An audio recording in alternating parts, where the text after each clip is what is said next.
Kia ora everyone. Right, we'll go into the Auckland Unitary Plan, proposed plan change 78 decisions on the quiet, please. Right, we have David, Celia and Megan. The team will explain this, but just to be very, very clear, and I'm trying to make it easier, we decided to keep the metro centres going under plan change 78 because the work was nearly done. This is not the walkable catchments. If you can think about the metro centres like a biscuit and the walkable catchments are like a donut, we're doing the biscuit, the donuts are out for consultation. But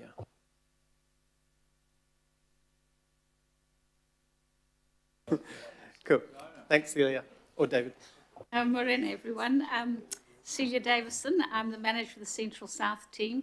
And I have with me today David Wong, who's a senior policy planner in my unit, and Megan Patrick, who's a team leader in the Heritage unit.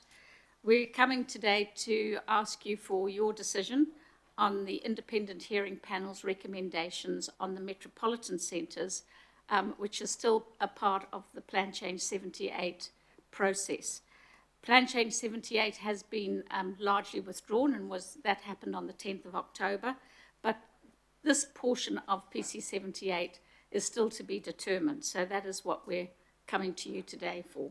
So I'll pass over to David. Thanks.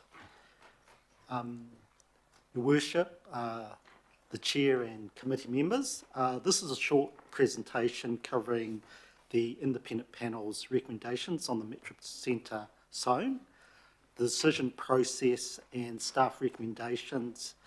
Before I start the presentation, I think it's important to note that the committee cannot consider information that was not before the independent hearings panel when making their recommendation, so that's quite important to bear that in mind. We're just trying to get the first slide.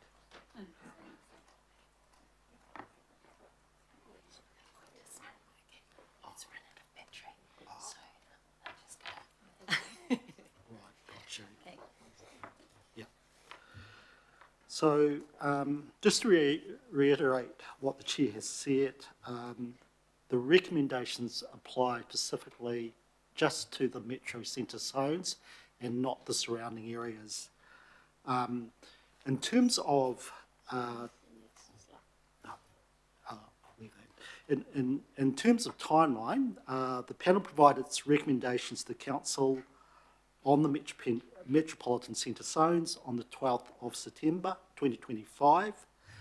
The recommendations related to the metropolitan centre zone precincts except Newland and Westgate, and qualifying matters. Qualifying matters are things like designations and overlays. The IHP recommendations also related to some areas outside the metropolitan zone in Newmarket. And then what Celia has referred to is the withdrawal of Plan Change 78 in October, except as it relates to the metropolitan centre zones, precincts excluding except Newland and Westgate, and qualifying matters. Now the next slide is just simply a map of the metropolitan centre zone, metropolitan centres in Auckland. Next slide. Next slide, please.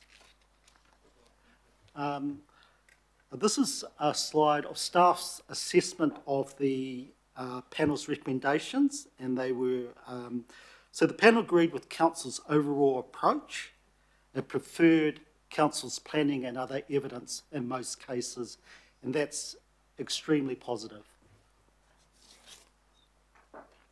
Next slide, please. This slide is about the decision-making process as set out in the first schedule of the Resource Management Act. The Council is required to make decisions on the IHP's recommendations. The council must decide whether to accept or reject each recommendation of the panel. The council's decisions on the IHP recommendations will be notified as soon as possible.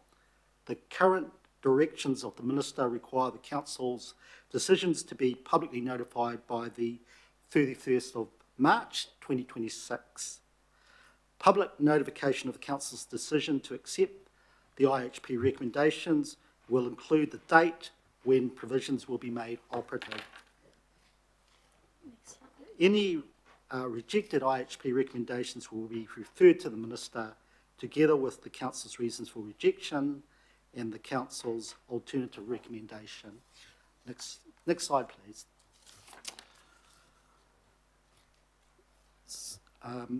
The IHP recommendations are generally consistent with the council position at the hearings, and the only recommendation proposed to be rejected relates to the areas in Plan Change 78 that were withdrawn on the 9th of October.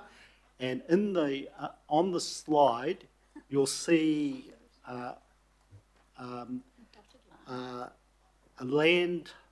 dotted line for land at the corner of Middleton and Ruby River Roads. And staff recommend that these recommendations be rejected. I apologise, I want to sort of, we're trying to get the light on that area. So you just might want to do that one. Just the dotted line, you have to move it down a little bit. Oh, down. Down. Yeah, that, and that area and that one over there. So that's the only part of the recommendations that council rejects.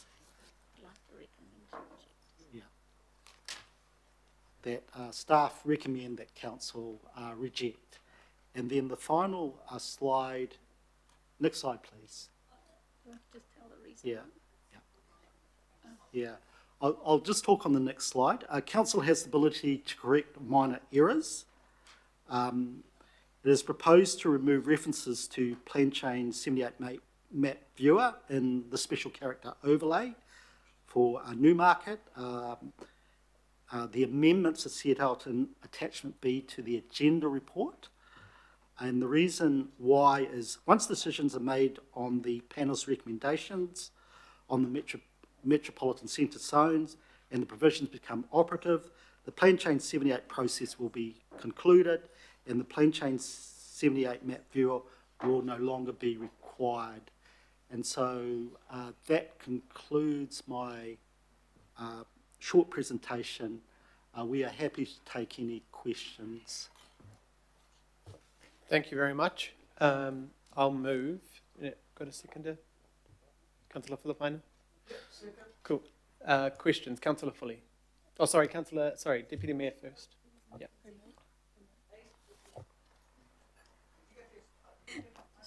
Okay, I'll go first. Thank you very much for that. I must admit, when I read your paper, it was very much planning speak, so I just wanted to kind of really understand the Newmarket part of it. So if I could ask this question, and I know that you've just given that explanation, but if I put it this way, if the Minister agrees with our rejection of the IHP, why is that good for Council and for Auckland with regards to Newmarket?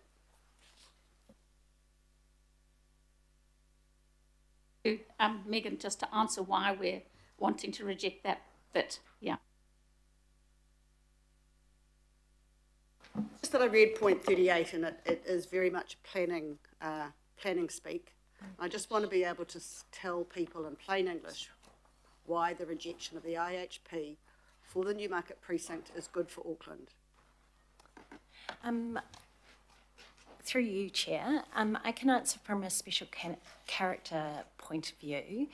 The expert evidence that we put forward to the panel through Plan Change 78 was that our experts didn't support the retention of that area, which is the area within this small portion down here.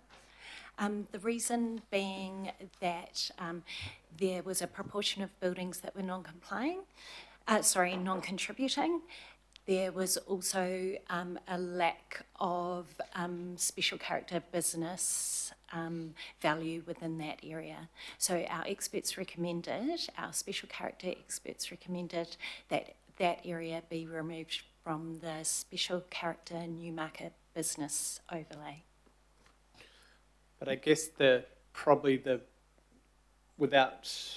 the minister might focus on that bit, but actually the main reason for the rejection is just procedural. This is outside the metro centre, and we've withdrawn this bit. It just happened so close that, yeah, so the commissioners have gone, oh, this bit should be included in what you've done, but we've actually withdrawn the walkable catchment and put it into 120. And so this part is currently being consulted on, whereas the the larger bit is the metro centre, which we kept in the hearings because it was nearly complete. So I guess that although there may be good or bad reasons, actually the main reason we're rejecting is because it's out of order. It's currently under consultation. Thank you, that's what I wanted to know. Question, sorry. Councillor Foley. Kia ora, thanks Chair and thanks team for all your work as well. My question relates to section 3.2 of the report that talks about the Manukau precinct. And my question's around the retention, the recommendation by staff, but also that's been accepted by the independent hearing panel to retain the sunlight admission as a qualifying matter. It specifically talks about around the Manukau Square, and I know when I was chair of the local board with what was previously Eke Pānuku, we were really interested in intensifying that space, and there's a specific site there by the bus station and train station where Quest Hotel before COVID was going to go. And I know that the university perhaps was looking at student accommodation as well in that specific space. So, I accept if that's what our experts say and the independent hearing panel accepts that it should remain as a qualifying matter. Can you just clarify if at some stage in the future, if say the university or the local board or as part of the Transform project, we do want to build on that site which really sits where the square is, they can still apply through the normal resource consenting process, even though that qualifying matter will remain there. Is that correct? Yes, that can happen. It can happen through a resource consent. And if once this provision becomes operative, then that qualifying matter would be taken into consideration through that process as well. Kia ora, thanks. Thanks, Chair. Thanks, Councillor. Councillor Filipaina. Tēnā koe he mana, Chair. Tēnā koutou tua kaimahi our staff. Look, on 31 of our agenda, and this confuses me a little bit. It's got here that the IHP recommendation that the Minister rejects, the Minister must decide whether to accept the Council's alternative recommendation. I know that further in the report that an alternative recommendation doesn't need to be put in front of the Council. Is that the case in regards to this particular one? Yes, so that is the case because this is more like a technical change. It's because we've the panel has recommended that this area be included, and it's actually not inside the metropolitan centre, and so it is actually a technical matter, and so we won't be recommending that he provides anything other than the fact that this is incorrect. Yeah. And your table 36, I think, explains it more. So that's the bottom, staff recommendations. So that's how the process was around the IHP on 12th of September, then 9th of October 25. That's when we ended up doing our 78. And then that's where the explanation is, because it did. 37 and 38 confused me, that's all. But I think that table explains what's happened. Chair, that table there explains that's the process as to why we are seeking to reject it. Essentially, and this happened with the city centre too, the IHP has mostly accepted our recommendations. there were some things that we mediated out and now agree with the changes, and there were other things that we've agreed with the IHP's decisions. This one we can't agree with because we've actually procedurally removed that area. But technically, because it's been put forward by the independent hearings panel, we have to reject it, and it will go to the minister, and hopefully he can see it's just procedural and will accept that. If he doesn't, it's going to be a weird anomaly that sits, yeah. Kia ora, Chair, can I just take 10 seconds? I just want to acknowledge a student that's internship with Haukura. Her name's Muriwai, and I just want to acknowledge her. She's here till February.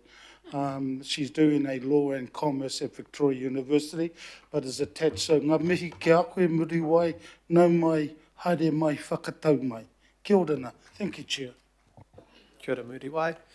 Thank you, Councillor. Councillor Henderson's next. Thank you, Chair. And I did email this in advance and got a bit of an explanation, but I'm wondering if I can just clarify this further with staff as well.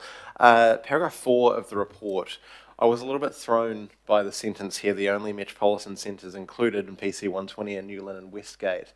How it relates to building height's a bit weird for me because Henderson is according to the draft, 15 stories. Westgate is 15, Newland is 10. Yes. If I've got that correct. Yeah, Yes, because that's we correct, did the yes. public meeting on it last week. So I'm just a little bit It's the confused how walkable- this that's relates the to walkable that. catchments, though. That's the walkable catchment around the metro, though. Yeah, Correct. yeah. Yes. Sorry, could you say that again? That what the heights you're referring to are the walkable catchments around the metro. The metro itself is not 10 and 15. Also, if I can just explain, the two precincts are actually residential precincts. Right. And so they're not actually part of the metro centres. Okay. And that's why it's confusing, because the metro centres, those two particular precincts will be considered through PC 120. Yes. So but not through this particular process. Yeah, it's very confusing. That was the Yeah. bit that threw me, so thanks Yeah. for that. Thanks, Yeah. Chair. Councillor Turner. Thank you. Just on the back of that, Mr. Chair. So I didn't realise that. So the Metro Centre is lesser, or is it the 20 stories? No, the metro centres, all metro centres have a height of 72.5, which is about 20 stories. Yeah, okay. Yeah. Yeah, so the metro centres mostly have that 72. Then the walkable catchments to them have a varying of 10, 15, sometimes 6.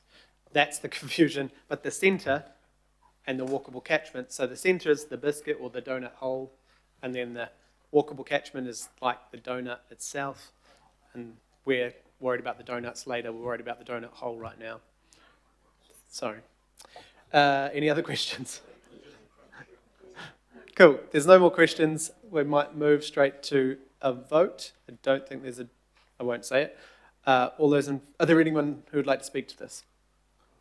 Cool. All those in favour? Aye. Any opposed? No. Thank you.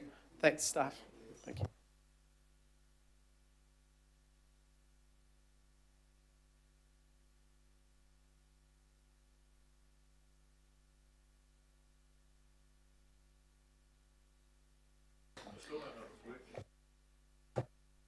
So the order of business. Yeah.